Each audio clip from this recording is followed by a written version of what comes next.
আসসালামু আলাইকুম ভিউয়ার্স। আজকে আমরা দেখব আপনি কিভাবে আপনার ডোমেইন ব্লগারে সেটআপ করবেন। তো সেটআপ করার জন্য আপনার এই প্রথমে একটা অ্যাকাউন্টে লগইন করে নেবেন। মাই ডোমেইন থেকে মাই ডোমেইন লিস্ট অথবা এখানে ক্লিক করে যেতে পারেন। যে ডোমেইনটা সেটআপ করবেন সেটার ম্যানেজে ক্লিক করবেন। এটা হচ্ছে আমার ডোমেইন babyjon.top কপি করে নিচ্ছি। তো এটা করার জন্য এই ডোমেইনটা ব্লগারে সেটআপ করার জন্য আপনার যে কাজগুলো করতে হবে, প্রথম হচ্ছে আপনার ডোমেইনের নেম সার্ভারটা চেঞ্জ করতে হবে। তারপরে হচ্ছে ব্লগার থেকে ডিএনএস গুলো নিতে হবে।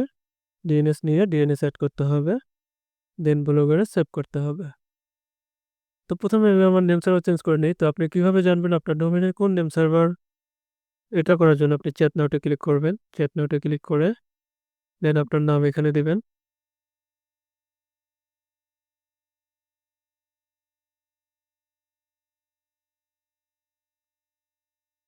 প্লাস 880 হাই। তো আমাদের টিম এখানে আপনারা জয়েন করে দেখেন জয়েন করেছে। এখানে আপনার নেম সার্ভার বা ব্লগারের নেম সার্ভার চেয়ে নেবেন।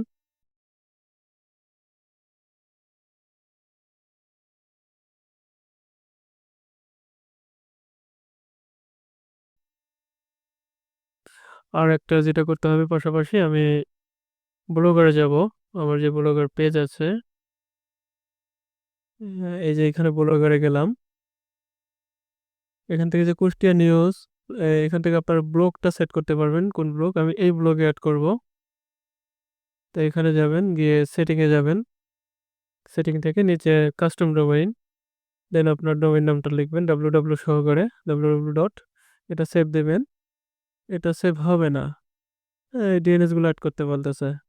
তো আমি দেখি আমার মনে হয় নেম সার্ভার দিয়ে দিয়েছে, এই যে নেম সার্ভার এগুলা এখানে বসাবো। আগের নেম সার্ভার সব ডিলিট করতে হবে।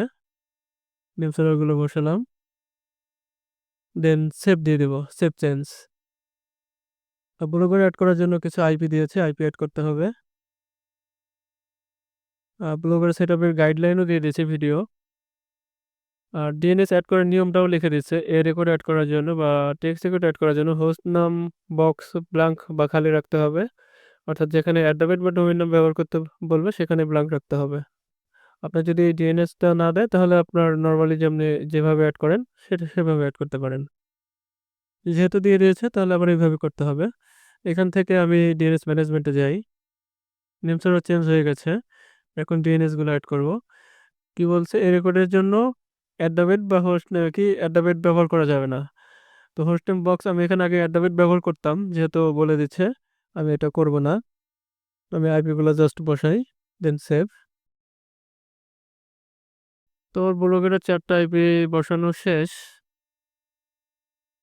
এখন ব্লগার থেকে যে রেকর্ডগুলো দিয়েছে, যে ডাব্লিউ রেকর্ড সিনেম রেকর্ড, এটা এখানে বলে দিয়েছে সিনেম রেকর্ড। তো আমি ডেস্টিনেশনটা কপি করলাম, এখানে সিনেম সিলেক্ট করলাম, এখানে ডাব্লিউ বসাতে হবে। দেন এটা বসাই দিলাম, ডেস্টিনেশন বা অ্যাড্রেসের জায়গায় এটা। আর তারপরেরটা কপি করি। তারপরেরটা হচ্ছে যে নেম, এটা নাম, নামটা কপি করলাম। এটাও সিনেম রেকর্ড, নামটা দিলাম।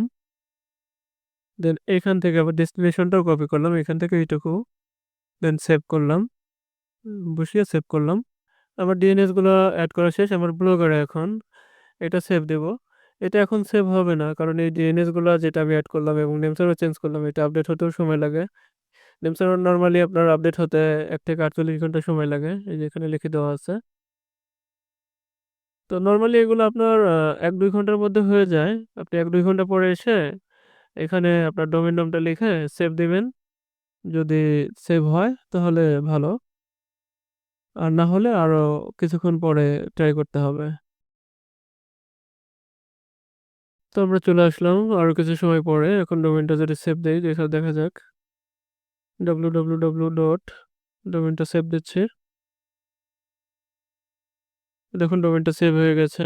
আর ডোমেনটা নর্মালি www তে ভিজিট হবে। আমি www রিডাইরেক্ট অন করে দিলাম। www ছাড়া আমার এইটুকু ছাড়া আমার এই ডোমেনটা ওপেন হবে না। তো নর্মালি শুধু ডোমেন নাম লিখে ওপেন করতে হলে দেখুন ওপেন হয় না, ওপেন হবে না। আচ্ছা, www ছাড়া যদি আপনারা ডোমেইনটা ভিজিট করতে চান, সেক্ষেত্রে HTTPS রিডাইরেক্ট অন করে দিতে হবে। এটা তারপরে এটা। তো নিচেরটা অন হয়ে গেছে। যাই হোক, এখন আপনার ডোমেইন www দিয়েও ভিজিট হবে, আবার নরমালিও ভিজিট হবে। এটা যেহেতু মাত্রই সেভ হয়েছে, ১০-১৫ মিনিট পরে আপনারা www দিয়ে বা নরমালি ভিজিট করে ট্রাই করতে পারেন। আর যেহেতু HTTPS অন করা হয়েছে, এক্ষেত্রে আপনার শুধু ডোমেইন নাম দিয়ে ভিজিট করলে সাইটটা অফলাইন দেখাতে পারে। এটা ফিক্স হতে আপনার নরমালি ১২ থেকে ৪৮ ঘন্টা সময় লাগে বা আরও কম বেশি সময় লাগতে পারে। ধন্যবাদ। এ পর্যন্তই। সবাই ভালো থাকবেন। আসসালামু আলাইকুম।